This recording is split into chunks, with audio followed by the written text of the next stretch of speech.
मामला है, इसको मैंने क्लासिक मामला, ऐसा क्लासिक मामला है ये कि जिसको क्रोनिक कैपिटलिज्म कहें, जिसको किसी नेपोटिज्म के हिसाब से देखें, अपने किसी चहेते उद्योगपति को लाभ पहुंचाने के हिसाब से देखें, तो ये एक ऐसा क्लासिक मामला है जिसमें सारे सबूत मौजूद हैं। 2012 में इसके फॉरेस्ट क्लियरेंस को एनजीटी में मैंने चैलेंज किया था।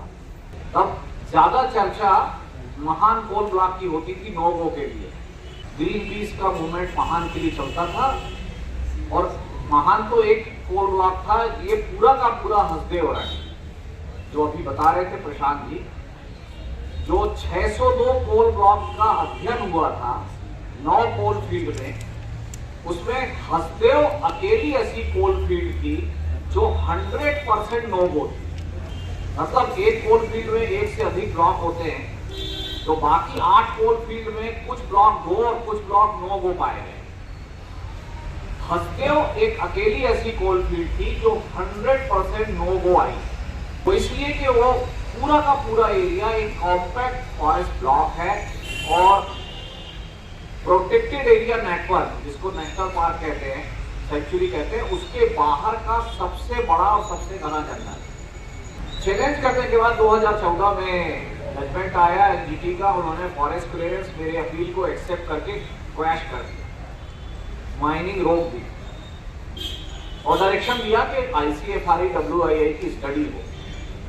चूंकि मुखौटा PSU का है, मुखौटा PSU का एक पब्लिक सेक्टर अंडरटेकिंग के नाम पर कोल ब्लॉक है, उसको दिखाकर सुप्रीम कोर्ट से स्टे ले लिया गया कि स्टडी कराई जाएगी और ये स्टे अभी आप अगर नहीं देंगे तो राजस्थान विद्युत निगम के प्लांट बंद हो जाएंगे। उसी समय 2014 में जून मई में सरकार बदल गई और केंद्र में नरेंद्र मोदी जी प्राइम मिनिस्टर बने। छत्तीसगढ़ में doctor Raman Singh chief minister थे। एनजीटी के जजमेंट के बावजूद 5 साल कोई स्टडी नहीं होने दी गई। 2019 में सुप्रीम कोर्ट के को जब ये बताया गया कि ये स्टडी भी नहीं होने दे रहे हैं और स्टे वेकेट करिए, खदान बंद करिए, तब स्टडी ऑर्डर हुई और 2021 में रिपोर्ट आई। देखिए, जब भी इस तरीके के सवाल उठते हैं, पर्यावरण के सवाल, तो बहुत सारे लोगों को ये जवाब सुनने मिलता है कि आप बिजली का उपयोग बंद कर दीजिए। बिजली अगर आप उपयोग कर रहे हैं तो कोयला तो चाहिए, और ये सारे सवाल लेके आपके ऊपर में एक लॉबी है जो पीछे लगता है। इस देश में 3.5 लाख बिलियन टन कोयले का डिपॉजिट है। आपकी पर ईयर की रिक्वायरमेंट क्या है? 1000 बिलियन।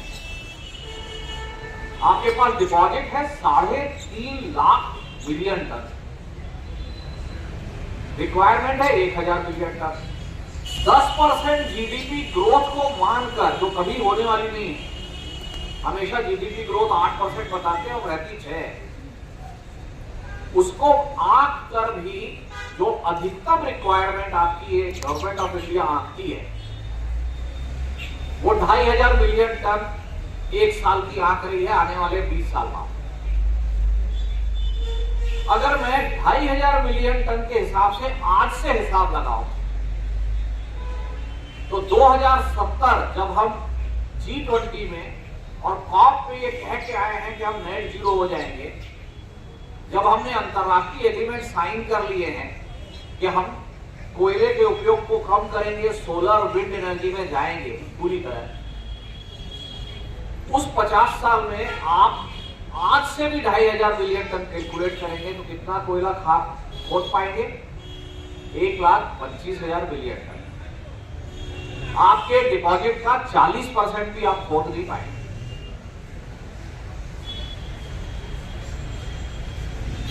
इस देश में जो कोयला है टोटल, उसका केवल 15% हसदेव या हसदेव जैसे घने जंगलों के नीचे है।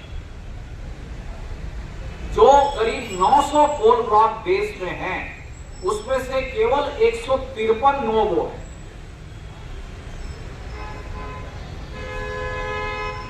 इनको बिना टच किए, पहली बात तो आप कितना सोलर यूज कर रहे हैं। आज क्या स्थिति है कि हमारे देश में 4,20,000 मेगावाट के पावर प्लांट लगे हुए हैं।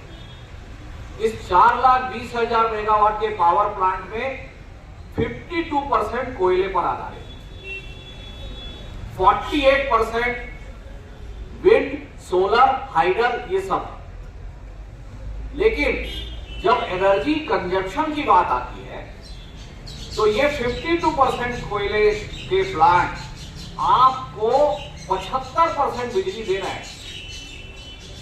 ये जो ओवर डिपेंडेंस ऑन कोल है वो इसलिए है कि कोई भी सरकारें कोल माइनिंग और उसके साथ जुड़े हुए भ्रष्टाचार, उसके खनन में भ्रष्टाचार, उसके ट्रांसपोर्टेशन में भ्रष्टाचार, उसको जलाने के बाद उसमें कितनी राख निकली उसके एनालिसिस में भ्रष्टाचार, इससे अपना मोह नहीं छोड़ पा रहे। आप केवल 52% के कोल प्लांट आपकी बिजली 75% दे रहे हैं। इसका मतलब आपके अदर जो पावर प्लांट है वो अंडर यूटिलाइज है। और उसके बावजूद अगर आने वाले समय में अगर ये बोलते हैं कि हम अभी COP28 में बोल के आए हैं कि हम 5 लाख मेगावाट 500 गीगावाट हम सोलर और रिन्यूएबल में लगा लेंगे, ये नहीं बताते कि उसका कंज्यूम कितना करेंगे। 500 मेगावाट पे अगर 20% कंजम्पशन होगा, आज की डेट में क्या है, विंड और एनर्जी का जो प्लांट लोड फैक्टर है कि केवल 12% से 14% बिजली उनकी उपयोग हो रही है।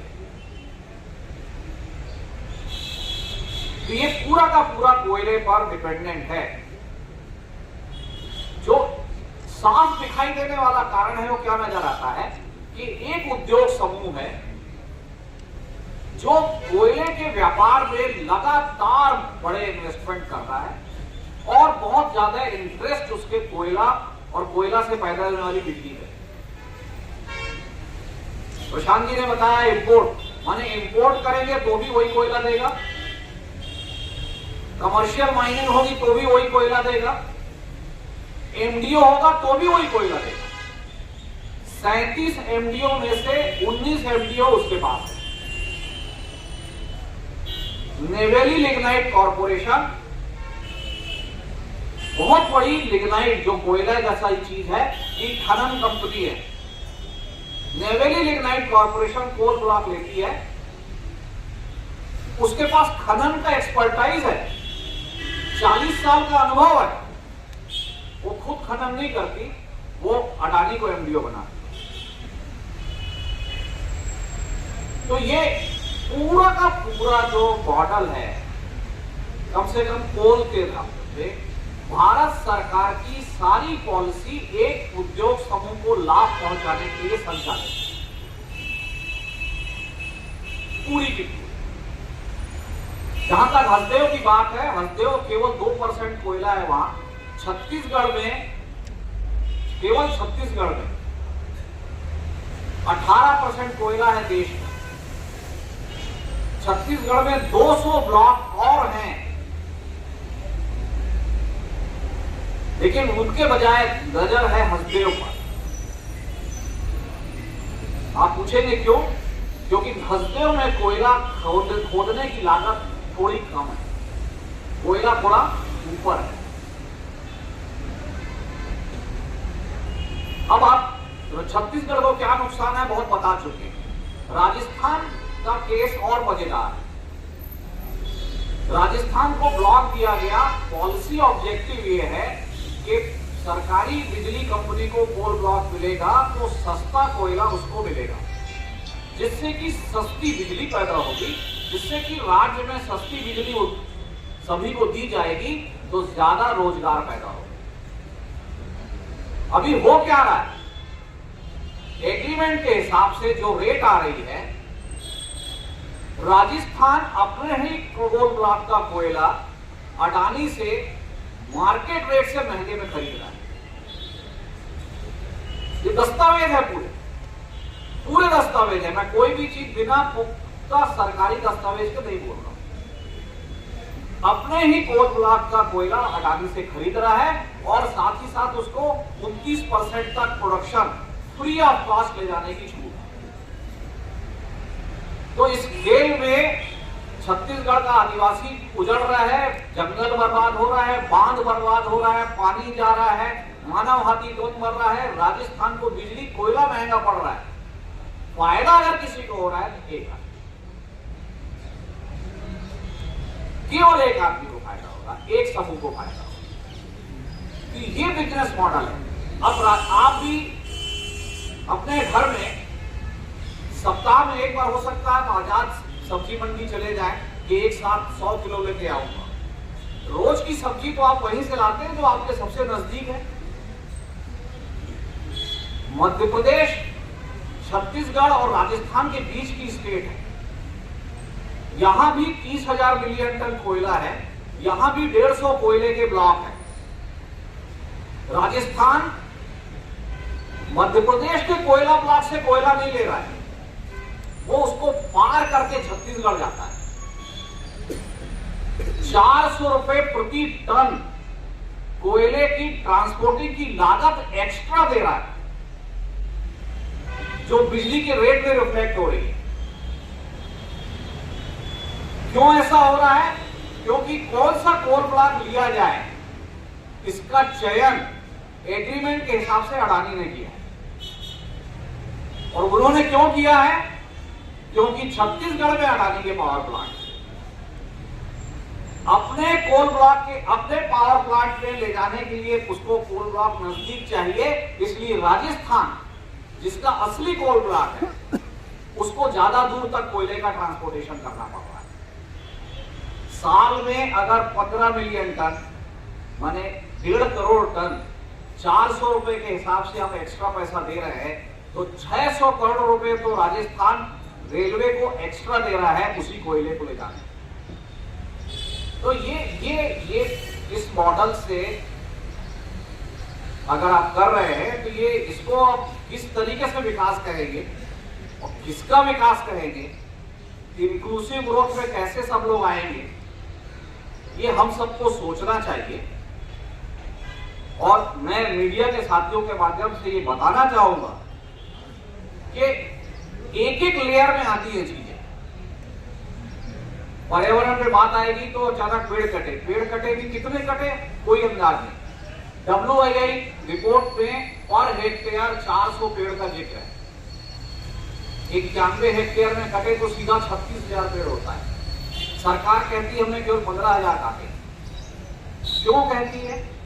क्योंकि वो 30 सेंटीमीटर 1 फीट से कम मोटे पेड़ को पेड़ नहीं मानते।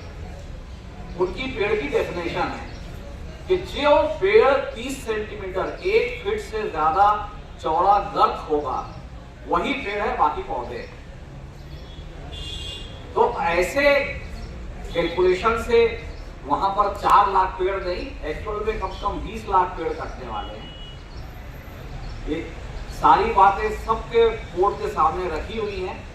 केवल हम उम्मीद कर सकते हैं कि सुप्रीम कोर्ट जल्दी सुनवाई करे और न्याय दे। धन्यवाद।